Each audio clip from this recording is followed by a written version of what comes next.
Aujourd'hui, je vais parler d'un sujet auquel beaucoup de gens peuvent s'identifier, le désir de changer, de devenir une meilleure personne.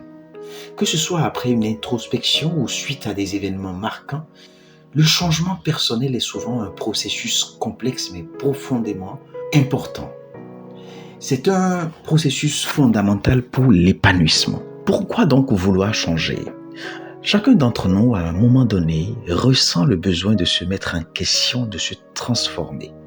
Cela peut être déclenché par un événement, une prise de conscience ou un malaise face à nos propres comportements. Mon ami à moi m'a récemment donc confié son envie de devenir un meilleur homme. Cette réflexion qui découle souvent d'une envie sincère d'améliorer nos relations et notre bien-être soulève plusieurs questions. Comment changer réellement et à quel prix? Pour changer réellement, il faut d'abord commencer par reconnaître ses habitudes et ses erreurs. L'une des premières étapes vers le changement est d'admettre les aspects de nous-mêmes que nous souhaitons transformer. Mon ami en question a mentionné des comportements comme le mensonge ou l'exagération. Ces habitudes souvent innocentes à première vue peuvent pourtant affecter notre relation aux autres et à nous-mêmes. Reconnaître déjà ses erreurs, c'est faire preuve d'une grande maturité. Mais cela ne veut pas dire que la transformation se fait d'un coup.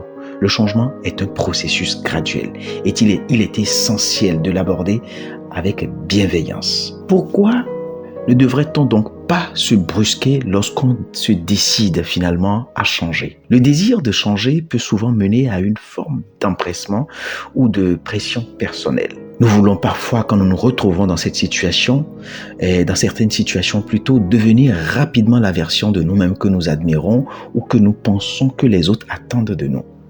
Mais se précipiter dans ce processus peut être contre-productif. J'ai conseillé d'abord à mon ami son évolution avec calme et patience. Car se brusquer pour plaire aux autres ou répondre à des attentes extérieures peut mener à de la frustration, voire à l'auto-dévalorisation.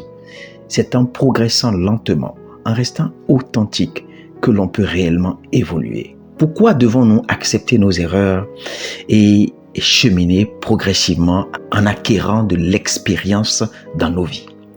Les erreurs font partie intégrante du parcours vers une meilleure version de soi-même.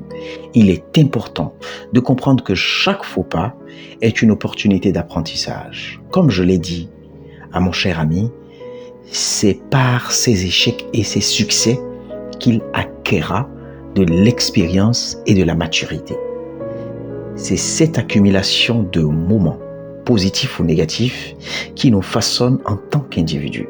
Le changement ne doit donc pas être une course contre la montre, mais un voyage au long cours.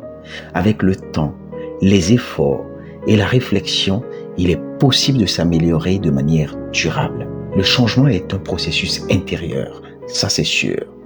Pour terminer donc, le plus important est de se rappeler que le véritable changement vient de l'intérieur. Si notre motivation est purement tournée vers le regard des autres, le risque est de tomber dans une quête sans fin de validation extérieure. En revanche, si le désir de s'améliorer vient de nous-mêmes, de nos propres aspirations, nous pouvons beaucoup plus atteindre un équilibre durable. Nous mettrons donc plus de chances pour atteindre ce type d'équilibre. Chaque petit pas compte. Chaque effort vers une meilleure version de soi est une victoire.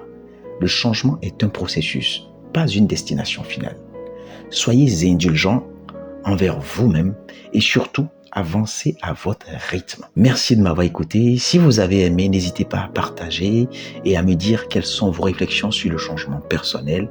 À la prochaine pour un nouveau sujet passionnant. Et c'était Thierry. Au revoir.